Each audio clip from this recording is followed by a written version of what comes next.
எதிரிகளை வீழ்த்தவும், நினைத்த காரியம் கைகூடி உயர் பொறுப்புகள் பெறவும், வாழ்வில் ஏறுமுகம் காண்பதற்கும் நிகும்பலா யாகம் உதவும் என்கின்றன புனித நூல்கள்.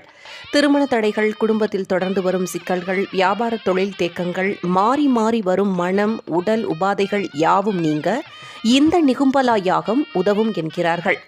விபத்து, திடீர் ஆபத்து, கெட்ட சொப்பனங்கள், யாரோ ஏதோ செய்துவிட்டார்களோ என்ற வீண் அச்சம் எல்லாம் நீங்கவும் இந்த யாகமே சிறந்த பரிகாரம் என்று பெரியவர்கள் கூறுகிறார்கள். மகாகாளி, பிரத்யங்கரா தேவி, நிசும்ப சூதனி ஆகிய உக்ர தெய்வங்களை போற்றி செய்யப்படும் இந்த யாகத்தால் தீமைகள் யாவும் விலகி நன்மைகள் சூழும் என்பது நம்பிக்கை.